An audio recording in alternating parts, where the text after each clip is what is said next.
Welcome. I'm Bernice Ross. I am the CEO and president of Brokerage Up, and I'm very happy to welcome our success mentor for our recruiting course today. And her name is Micah Mruwat. I hope I said that right. Absolutely. Micah, thank you for joining us today. Micah is the Midwest Development Leader for eXp Realty. Now, until just recently, you were recruiting out in an office. Approximately how many agents have you recruited over the last few years with eXp? So here we're coming to year end, and I expect to have over 200 agents in my personal organization. And then eXp as a whole, we're getting ready to hit up the 6,000 agent mark. Wow. And I think the last time I talked to Vicki, it was way lower than that. So you're growing by leaps and bounds, 6,000. That's impressive. So could you say a little bit about the eXp model, because it's unique in the industry? And if you could just share with our listeners, because your whole recruiting process is very, very different because you are cloud-based. So could you elaborate on that for us, please?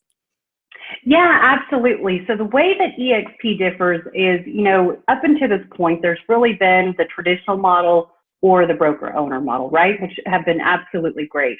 The way that eXp differs is we have 4 pillars that we believe are going to change the industry, if you will. So number one, as you just mentioned, is going to be our cloud office. So one of the biggest misconceptions is that we're just a virtual company. And that's really that's not the case. Although we have a lot of technology, we do still have an office. The difference is it's in the cloud and we show up as avatars. So of course, in the recruiting and interviewing aspect, that does create a different dynamic. But with that, with our other 3 industry disruptors, we do have a very competitive product. Number 2 is going to be our lead generation platforms that we offer. Number 3 is the stock ownership. So all of our agents are actually owners within the company. And then number 4 is our revenue sharing program. So we actually reward and share the revenue with the agents by attracting other agents to the company, which in turn helps, of course, with the recruiting aspect. So if I'm an agent joining eXp, then part of your value proposition is the stock ownership. How long does it take me to earn stock? Can I buy into it? How does that work? And do I take it out of my commissions? And then how does that work in terms of profit share and the other pieces of the company? Because I imagine that's an important part of your recruiting proposition. Of course. And the agent ownership is a very important aspect. There are actually 6 different ways you can earn stock within the company as early as your first transaction. So that's going to be the first way. The second is when an agent caps with us, which we have a very low cap, and of course, no franchise fees since we're not a franchise.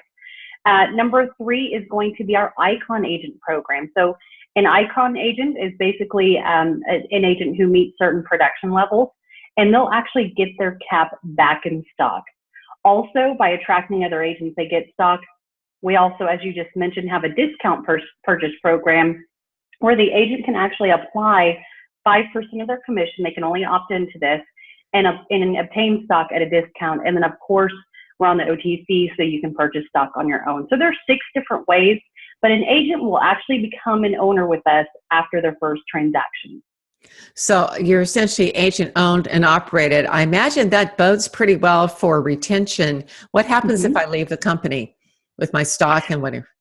Great question. So, depending on which way, of course, if you purchased it, then that's a different situation. But if you received it through the cap status or the Icon agent, then there is a 3-year vesting period. So I can't take advantage, I can't sell until 3 years. Is that how that works then?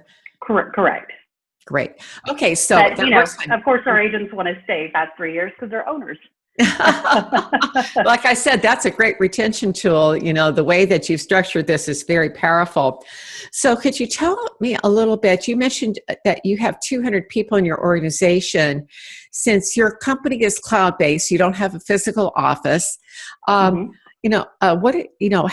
is your current recruiting goal for going into the next year? Because you said you had almost 200 from the beginning of this year. What's your current goal going into next year? So 200 agents I'm in my 3rd year now with eXp. Personally, I do plan on doubling that in the next 12 months. My goal is actually 500. And the reason being, as you know, with any business, it's always hard to get it off the ground. But once the ball starts rolling, then it's really going to start taking off. We just launched the state of Mississippi with the top team in central Mississippi. We've got a great independent brokerage that just came over in Missouri. So definitely a lot of great players that are helping join and going to help us grow. Well, you certainly have national momentum. What are some of the lead generation strategies that you use to attract agents to your company? Because it's not like you're going out on open houses and you're interacting with people in their offices. I mean, your agents are still showing property and looking at properties, but how do you generate leads in your model? It's a very different model. We do, and actually, believe it or not, so we talked about the second industry disruptor and the lead generation, but that's from an agent perspective to get buyer and seller leads. But from the recruiting standpoint, we actually want our agent attraction to be relationship based. So yes, I mean, part of my schedule is going to networking events, going to different dinners with agents. Right now it's around the holiday season, so there's a lot of Christmas parties involved, and just really truly building those relationships.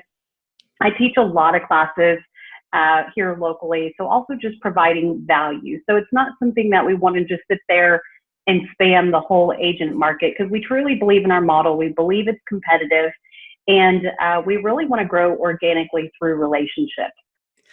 Great. Now, you mentioned that you do training. Say a little bit more about that, or classes that you're doing. Yeah, absolutely. So I teach new agent orientation at our local board.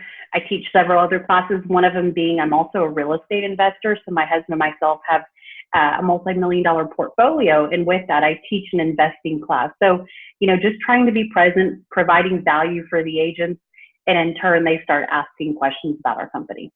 That's very interesting. First of all, recruiting, hint, hint, hint, is like, go teach the new agent orientation at the Board of Realtors.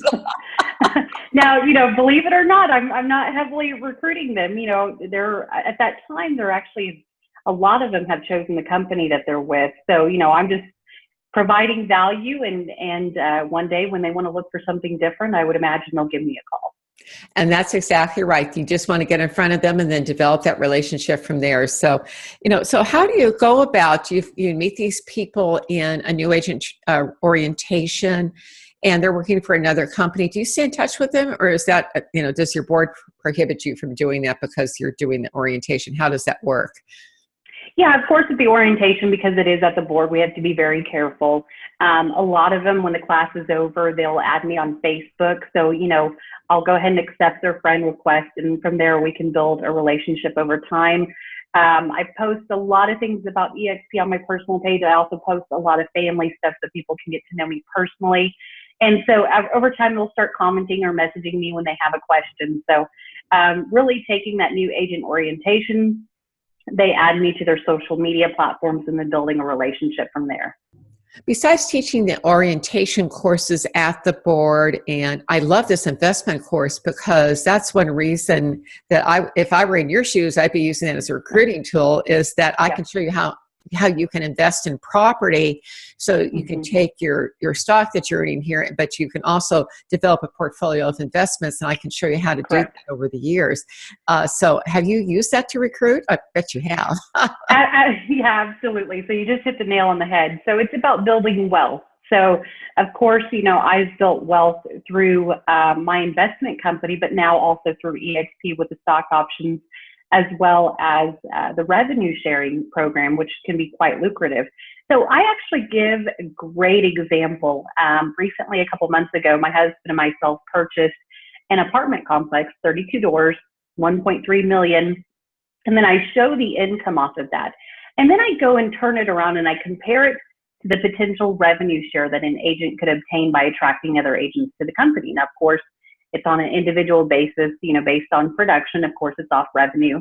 But I show them what could be a hypothetical situation. And they can find they could actually make more from revenue share than what I'm actually getting from an apartment complex that I have to manage 32 doors, 32 families, and of course, a lot of maintenance and liability with that. So I actually show a pretty good example, but I'm a firm believer, obviously, in residual income.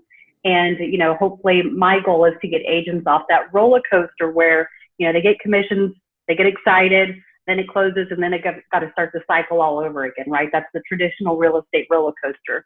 So hopefully through real estate investing, or the different options you have through EXP, you can help streamline that and get them off that never-ending roller coaster, if you will.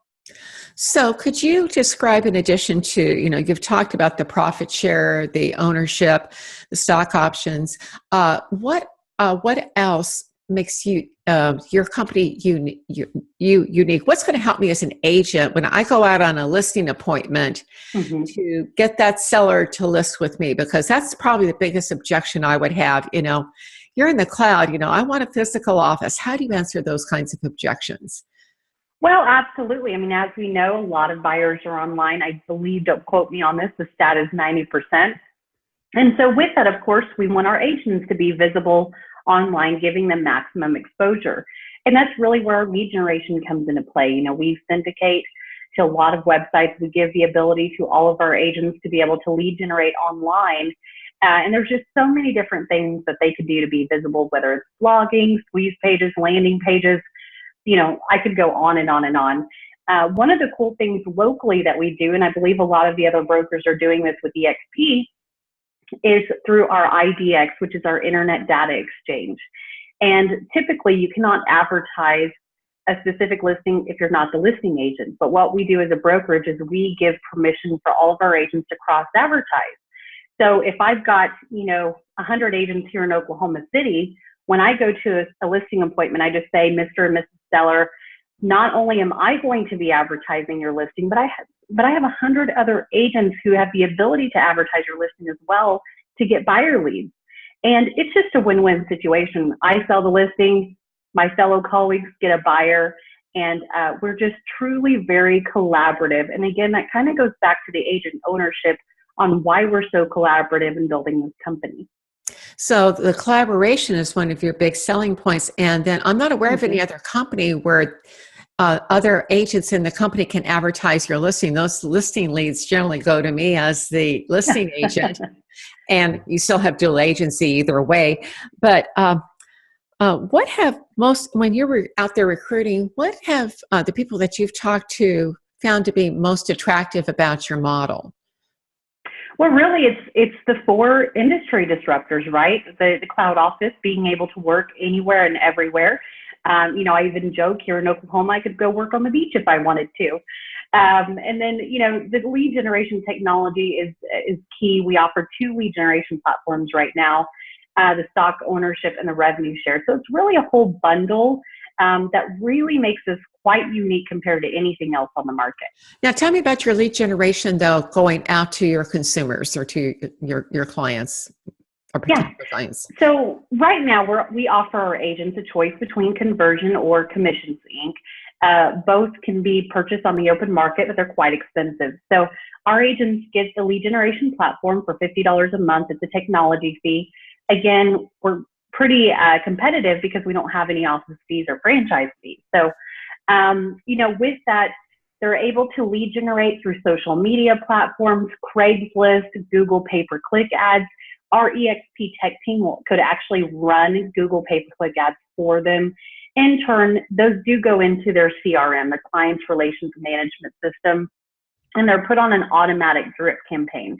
So conversion or commission handling all these tools for them. So I walk into EXP and I get a CRM, and I can pay for this lead generation system for $50 a month. Is that how that works? Yeah, so it is mandatory. It's at $50 a month. Every agent is automatically signed into the program when they sign on with EXP. Now, of course, I compare it to a car without gas.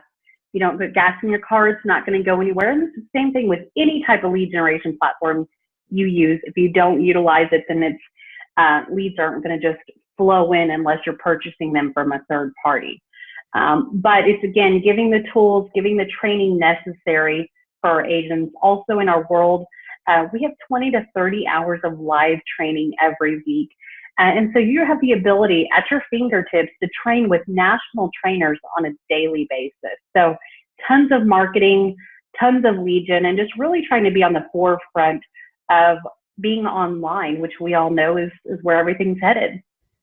Now, just to go back to your business model here, when somebody sees me as an agent at EXP, they're not looking at this picture of me. Instead, what are they seeing? Right. So as I mentioned, we do have an office. The difference is it's in the cloud and we show up as avatars. Now I know it sounds a little silly in the beginning, and I have to admit, I thought the first thing, what is this little cartoon? But I'll tell you, once you log in and you get used to it, you'll never do business any other way, right?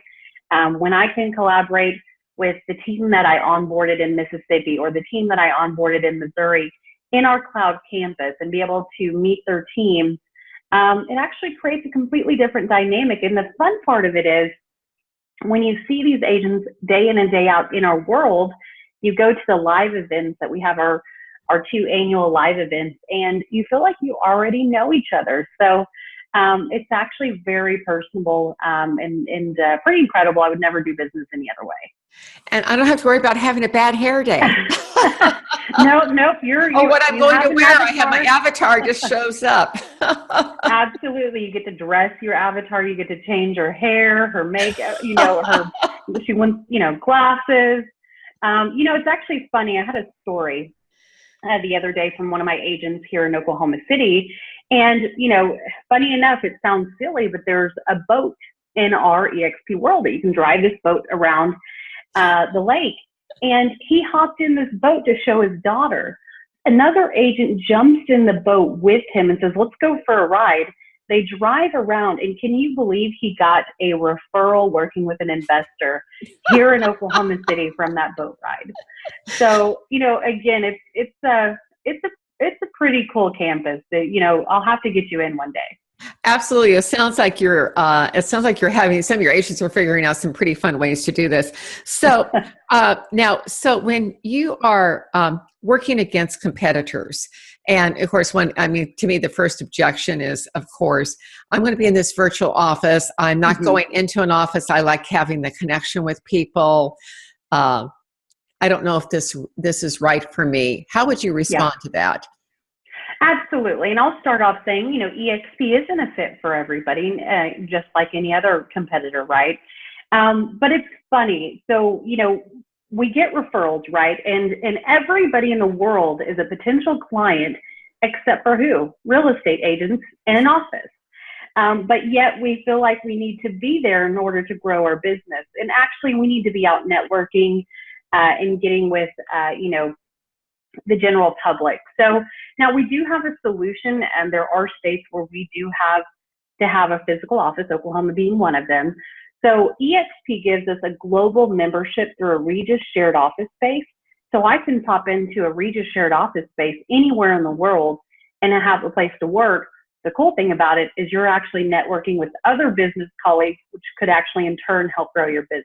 So again, it's just not going to a physical brick and mortar with the same colleagues. I'm going to EXP World, and I can actually collaborate with other agents across the country, ride a boat, right, and get referrals. So let's go to your recruiting interviews right now. How do you prepare? First of all, what does your interview process look like? Are you interviewing another avatar? Are you interviewing like we are right now by, with an actual, some sort of video face-to-face? Yeah, great question. So of course it's, very similar to these type of platforms like Skype or Zoom. The difference is we're showing up as avatars. So you're not really seeing me. I'm going to claim an avatar when I interview with you, and they're going to interview. It's going to be avatar to avatar. Then that's kind of unusual. Yeah, correct. It is, and keep in mind we're relationship based. So if it's somebody here in Oklahoma City, I've probably met them for coffee or lunch or dinner as well. So I've had the pleasure of meeting them. But let's say it's somebody across the country. Then we do log into our EXP World.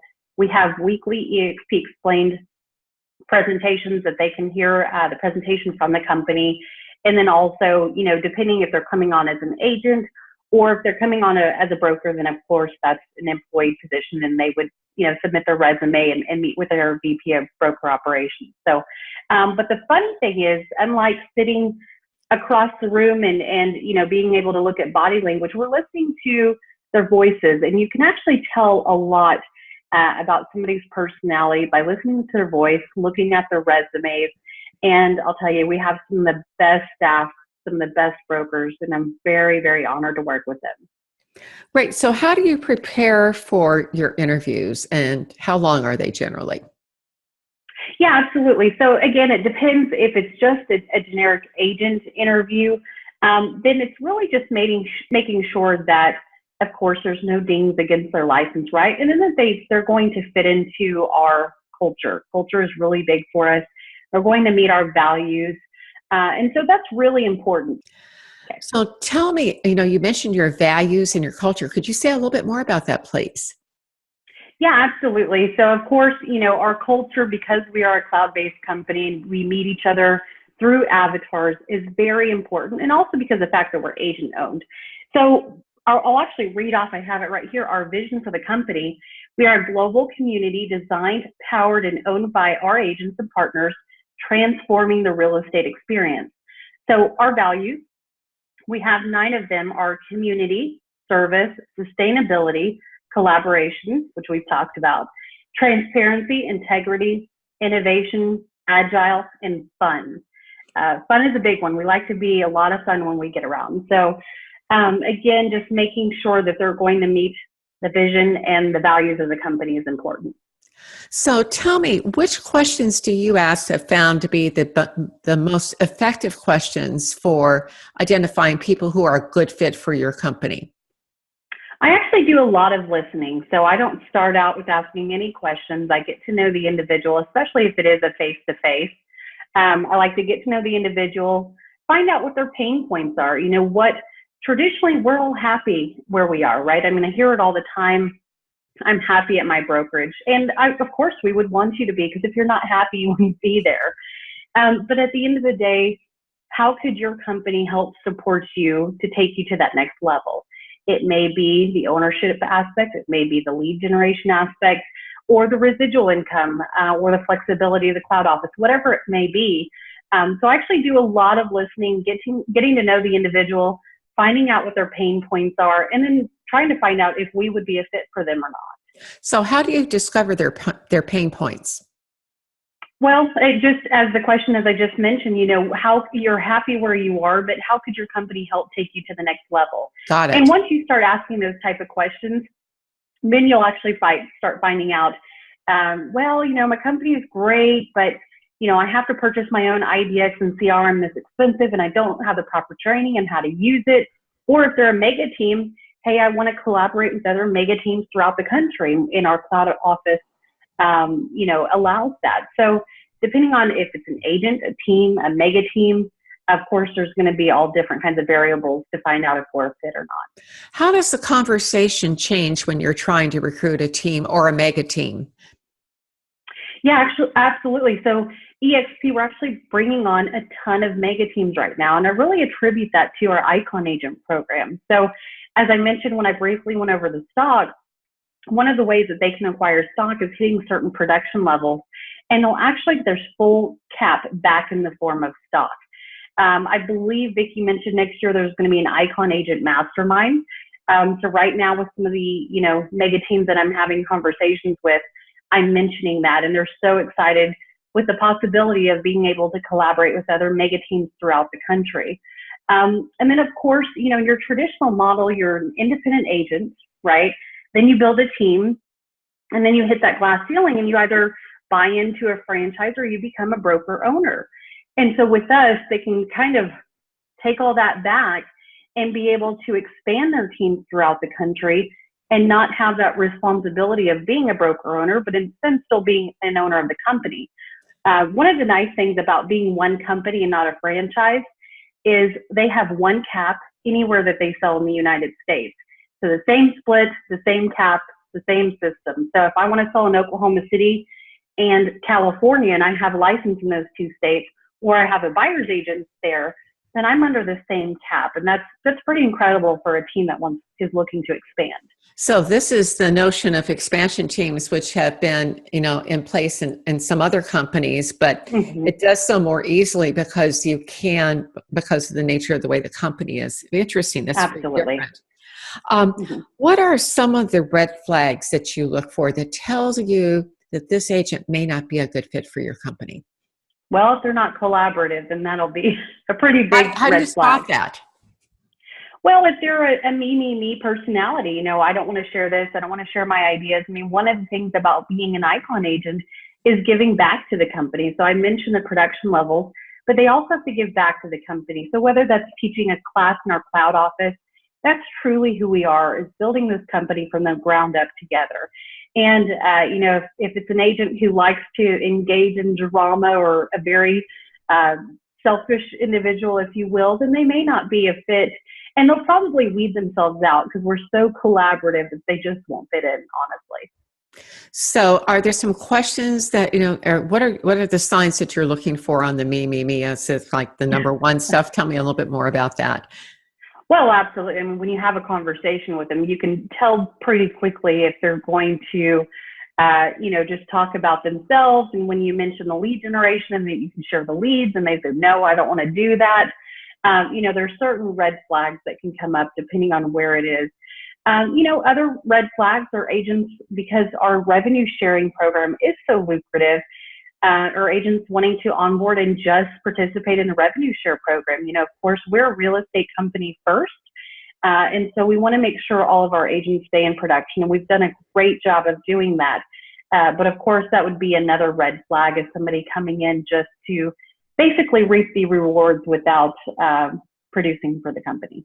So tell me about do you have production standards that are tied to being in the company? And if so, how does that work? Yeah, absolutely. And very minimal standards. So of course, if an agent doesn't hit those standards, then there is I don't even know if you want to call it a penalty fine, if you will, if you are participating in revenue share. So there is an eligibility standard.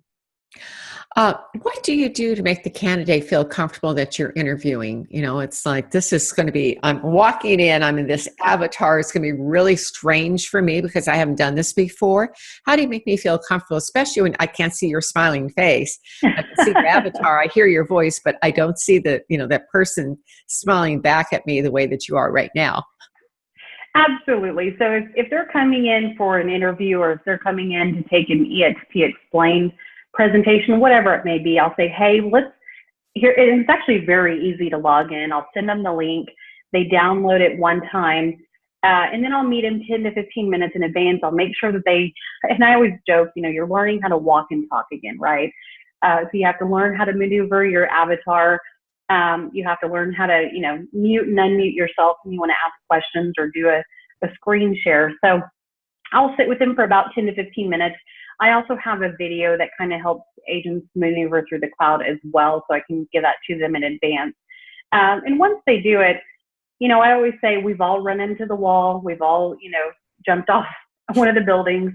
And so, don't let that, be a negative thing with the cloud campus, because we've all done it. And heck, I still do it 3 years in. So, just meeting them, making sure they're comfortable, they know the keys to you, that's actually very, very easy to maneuver. But beyond working with the avatar, how do you make the person comfortable once they're in the room with you and they're kind of seated in front of you for the interview? Yeah, absolutely. So if they've gotten to the point where they're sitting down for an interview, of course, it's all relationships. So we've been talking for a while, and that could be also on the phone, not just EXP World. So it's just really building the value proposition, building that relationship. And once they get to that point, they're pretty comfortable.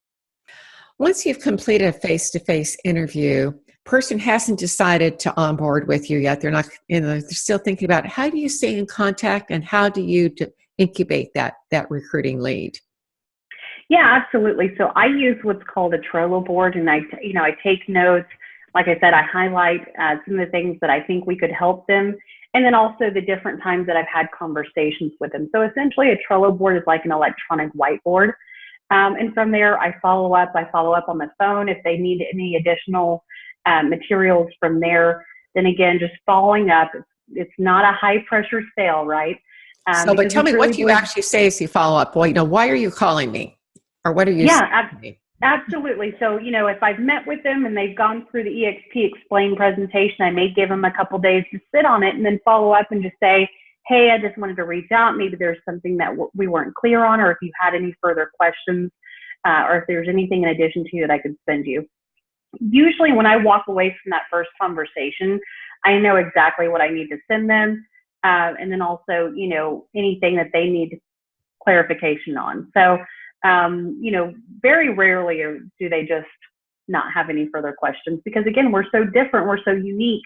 They kind of have to wrap their heads around a completely different model. It's, Blockbuster versus Netflix. Netflix first came out and Blockbuster said, no, nobody's ever going to be just getting movies, in their mail or streaming online. And now Blockbuster is no more. So again, it's just a completely paradigm shift, and they've got to wrap their head around it. And with that, there comes a lot of questions.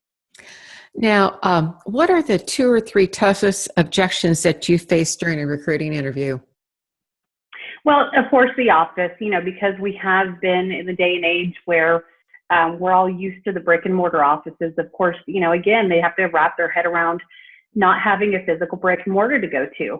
But 9 times out of 10, they're not even fully utilizing that brick and mortar. You could have a brick and mortar office of 200 agents and maybe 20% are truly utilizing it. And again, we have the Regis shared office space. And then, of course, the reason that we're not the number 1 brokerage yet. So, being the new one in town, if you will, and there are agents that just feel like they need to be with the number 1 company. And, in my opinion, that can help you as much as it can hurt you as well. Could you say a little bit more about that? So, because we're going to have people from other companies, and that's one of the objections that they'll want to hear the answer to. Okay, somebody says to me, I want to be with the number 1 company. I know the research says that, buyers doesn't make any difference when it comes to listing. They list with the top 3, with the most signs in the area. How do you overcome that objection? Well, I actually have a mega team coming on January 1. So we're just a little over a month away. And that was one of their objections, was I want to be with the number 1 company. And then they came back 2 weeks later and they said, we've given it a lot of thought, and that can actually hurt us as much as it can help us. And I asked, of course, what their reasoning for that was. And not to call this company out, but there's trainings that this company does on a lot of cold calling, which is not, maybe a technique that every agent agrees with. And so when they're coaching and all of the agents start cold calling, the general public can actually get pretty turned off. And so they realize that could actually hurt them during their listing presentations. And as you just mentioned, the general public builds a relationship with that agent, not with a company that they're associated with. So the way you're handling that, that's a great response. But if that isn't part of the issue, is there another way that you'd come at it besides that particular example? Yeah, absolutely. Like I said, I tell them to go ask their sellers, hey, if I were to switch companies, would this make a difference in your eyes? And I will tell you from my experience, 9 times out of 10, it won't. We just brought on a large team in Mississippi, and I think he had, don't quote me on this, 45 listings, and 1 didn't come with him. And he honestly was okay with that. So, again, it's about building the relationship with the clients. And our job as a brokerage is to empower our agents, okay? So they're not getting their business just because they're associated with EXP or any other company. They're getting their business because of the effort that they're putting into it and ultimately the relationships that they're building. So tell me about your commission split. So our commission split is very competitive. Again, because we're an agent-owned company, everybody's the same. So there's no behind-the-door deals. We are on an 80-20 split, 80% going to the agent, 20% going to the company until they cap at $16,000. So everybody has a $16,000 cap unless they're on a team, which is a completely different structure. But so 80-20, $16,000 cap, no franchise fees, no royalty fees, no office fees. So with that, there's, minimal transaction fees, your typical E&O, and those type fees. But as far as the commission structure, 80-20, $16,000 cap. And when I get to 16,000, then in terms of, and is that net revenue to the company, or is that GCI? That's revenue to the company. So it's about 80,000 GCI. So about 80,000 GCI, and then you go to 100%. And you mentioned you have a transaction fee. Are you comfortable talking about how much that is? Yeah, so our transaction fee, and we even talked about the Icon agent. So it's $250 a transaction. after they reach the 100%. Now, if they're going to do 20 transactions past cap status at $250, then they're eligible for the Icon Agent program. Again, they get their stock, their cap back in stock, and from there, the transaction fee reduces down to $75.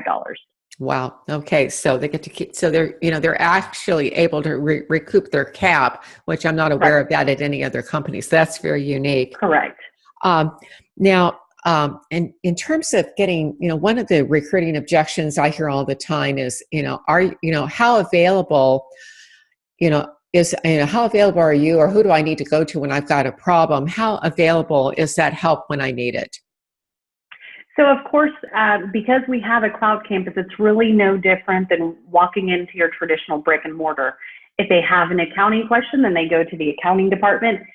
We have agent services, we have a tech team, a transaction team. Now, if it's a local question, then we do have a local state administrative broker.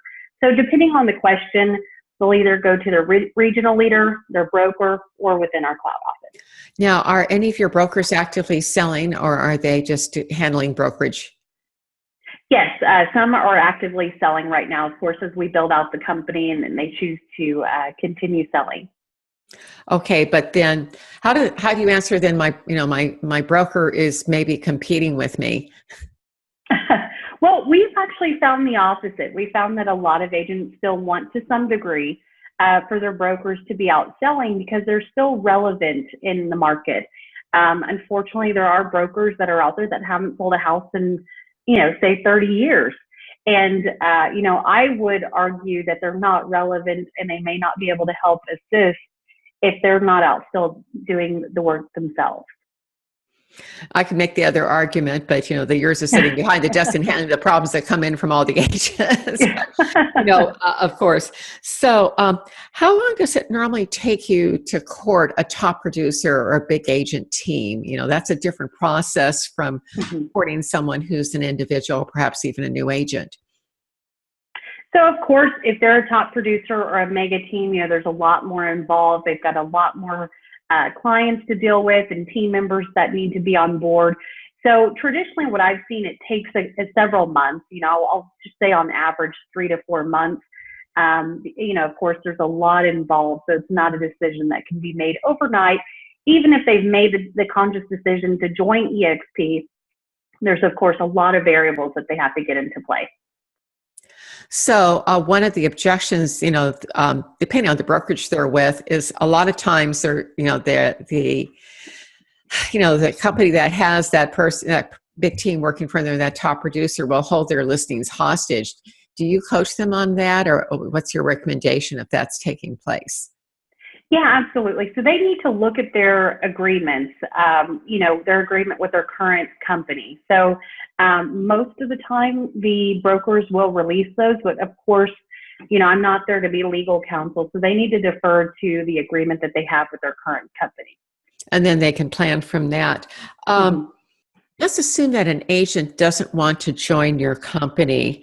How do you stay in contact with them, for a long period of time, waiting for them to maybe make a decision that might change at a later date, a year or two from now? So there's a mega team right now that I've been in conversation with for about 2 years. They have verbally committed that they want to join us, but again, it's about getting the pieces of the puzzle in place. So we go to dinner from time to time. I'll reach out to them. I'll stop by their office. So it really depends on the individual, but I track them through the Trello board that I mentioned earlier. And then again, just building the relationships. A lot of the times we're friends on social media. So I'll comment on different things that they're doing, and in reverse, we'll do the same to me. So assume that someone is interested in joining you. How do you go about making, how do you make that closing statement, what closing statement you use, and then how do you handle any other aspects of that closing negotiation? Of course. So when, they've decided that they want to join us, the initial step, right, is that they take an EXP Explain presentation, because I want to make sure that they understand everything about the company and how we're different. So we want to make sure that we get all of their questions answered. And from there, if they're ready, then we have a simple application process. So usually I'll just flat out ask them, are you ready to fill out the application? The nice thing about the application process is they can put an outdated start date. So it's not meaning that they fill out the application and they're bound to start tomorrow. They could be 30, 40, 90 days out. So I don't have to sign a contract that I'm going to start today.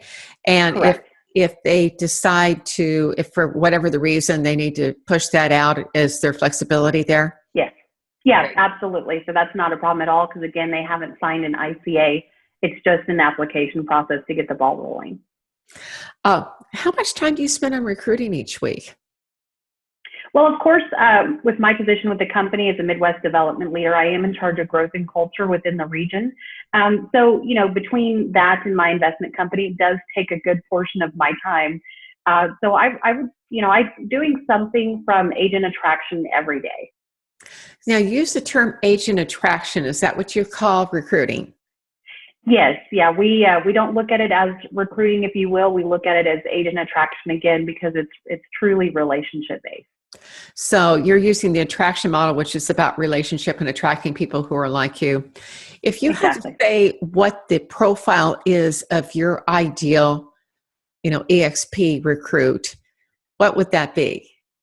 What are you looking for? So, of course, like I said, any agent that's in production, of course, we would love to have every agent within our company to be a capper, which, is about 80,000 in GCI. We want agents who are collaborative. We want agents who are forward thinking and, again, meet the values that I mentioned earlier. And so the forward thinking is key right there. As we're still in our infancy at 6,000 agents, again, we're not number one yet. So an agent has to be able to see the vision, see where we're going, and become a pioneer within the company. Micah, we've got a lot of people who are not going to be in the virtual or the cloud-based model. What are some best practices that you would have for them if they're recruiting into a more traditional model? You've done both, obviously, but what would you recommend to them if they're recruiting small broker just getting started out and they're not ready to join EXP? What would you recommend for them? So, just keep in mind, as I mentioned, we're moving into a technology age. So even if you are a traditional brokerage right now, you've got a brick and mortar, kind of get away from those high splits of, providing your agents leads and being able to give them, it's like teaching a man to fish, being able to give them the tools in order to create their own business, because truly that's what agents are looking for these days. So what are some of the tools that you would recommend for them to look at implementing? So, it's ever changing, right? But, as we talked about, the lead generation is key right now. As buyers and sellers are online, that's where agents need to be, are online. So just making sure that they have the proper technology, whatever it may be, in order to have that online presence. So, Michael, you mentioned technology. If you had to say, what are the top 2 or 3 technology tools that I, as an independent broker, not joining EXP, should be looking at for my agents, based upon what you've seen inside your company? Agents need a website. They need their own mobile apps. They need an IDX, the Internet Data Exchange, and then they need a CRM. So a lot of the things that I find is agents have a website. It's more or less just a landing page, and there's really no lead capture off of that. So they're not generating the leads, and in turn, they're not going into a CRM. Or maybe those are 2 completely different systems. And we all know as agents, we're busy. So having those, easily accessible, a part of the same system, makes it incredibly easy. And not to say that every agent needs to sit there and lead generate all day long, right? There's other ways to get business. But of course, helping them to manage their business is incredibly important. So what is one final takeaway in terms of your recommendations for the people who are not with EXP in terms of recruiting? So, recruiting is, as I mentioned, I even like the word agent attraction, because I like to look at whatever company you're with, you have to believe in the model, and you have to attract the right people. So it's not always just about numbers. It's not over quantity versus quality. It's about getting the right agents for your company, and whether it's a traditional brick and mortar or if it's an online company, they will be able to help your company naturally and organically grow. One of the things that I thought was very interesting is that you had a clear-cut description of what your values were and that there were 9 points to it, and having that kind of clarity about what you want to attract, I think is very important, because when you're clear about that, then those are the kind of people that show up. I want to thank Micah. This has been fascinating. Very, very different model you're living in, very cutting edge. And it's not for everyone, but for the people who really are interested in doing something different. You know, this is it. We've been visiting with Micah Mruwat. She is the Midwest Development leader for eXp Realty. You're based in Oklahoma City. And Micah, thank you. This has been absolutely terrific. It's been an honor to chat with you. Thank you so much. I appreciate the opportunity.